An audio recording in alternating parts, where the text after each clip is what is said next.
How's it feel? What's that? Be on the other side of a wanted poster. In the last Fast and Furious, it was the first time where our audience started to look at Brian and analyze Brian. Hey man, really? Are you a good guy or a bad guy? And in this film, he very much has to learn how to be a criminal and learn how to run on this opposite side of the law. And that dynamic is exciting because you've never seen Dom and Brian on the same side. You don't have a place to hide. Who's hiding? The best cops make phenomenal criminals, so I think Brian's finally where he should have always been. Kind of like old times, maybe? Yeah, like old times. Okay, let's see what we can do here. With Brian and Dom, there's a certain energy about it. There's definitely like a chemistry. What is great about Paul and Vin is that you really get a sense of respect and yet at the same time competitiveness with each other. Not this time, Dom! It's the East meets West Coast, and I grew up living the stereotypical Southern California life. He grew up being a little bit of a hood in New York City, so two different worlds just, boom, coming together.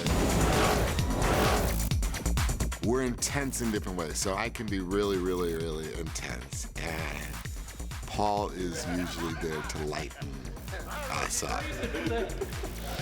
I feel like Paul, he's just much more instinctual. He'll just get in the moment, get you what you need, and then you call cut, and he's like, back to being Paul. No, we're gonna do I think it's that pull and push between the two that always makes us, as viewers, interested to see what's gonna happen next. If you're gonna survive, stop thinking like a cop. You're in my world now. I know the action in the fifth one is bigger than the last two combined. Yeah! It's the best way to express who these characters are by putting them in action. I love doing all the action. That was a great recovery. I usually do all the fight stuff. In this one, I'm hopping over walls, I'm doing dive rolls. The chase scene, the whole sequence, nothing is structurally sound. It's on a 30-degree incline. It's every problem that you can imagine. Hang in there, Mike, somebody's coming up. And to keep someone safe, you're against it. Superman couldn't have done it better. We were just gonna have stunt people do it. But I've done 5 pictures now with Paul. That's it. And so I know Paul really well, and he's just, hey, look, whatever you want to do, I'll do. I got there and I saw this, this massive, 20-foot jump. And I was like, how am I gonna do that? Got it. You all right? But Paul's such a pro at this, and he's done it so many times that thank God I was holding his hand, so that made it pretty easy. Action!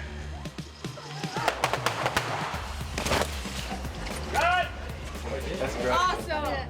I come from a world where, I'm a weekend racer. These fields real torquey. I mean, you have a lot of low end. I grew up, fighting, doing martial arts and boxing and all that. Yeah, get up, Virginia!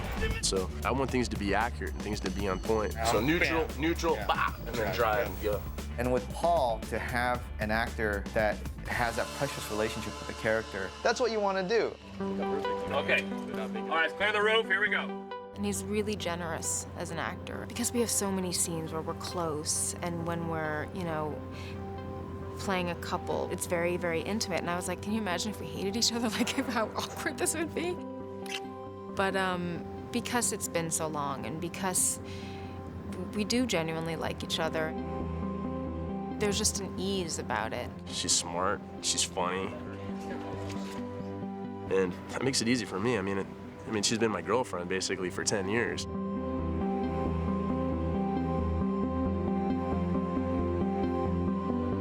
I think if Brian, Mia, if they don't work, the movie doesn't work. And the fifth one, they are the heart of the story. Look how lucky we just got. What happens next time? We have no choice but to split up. I'm pregnant. When you think of Fast and Furious movies, you don't think of pregnancy. But again, that's part of what I think is exciting, to be able to take these characters and acknowledge their age, their maturity, and where they are in life. This is the happiest I've ever seen my sister. It's because we're free. It's kind of cool to take the character that you've been so familiar with, that you've seen grow up on cinema, and go, now you're a dad. How will you deal with that? And it's even cooler for the film to ask that question. How do you be a good dad? How will I know I'll be a good dad? And I love that because it gives him a really nice arc. And I think a lot of the audience, they're going to be able to relate to Brian's journey. Brian's okay with being on the run and being a criminal because for the first time, I think, in his life, he's living right. He's no longer lying. He's being true to himself. You got Brian, you got Dom, you got Mia, and at the end of the day, we're all gonna go out together if we're gonna go out.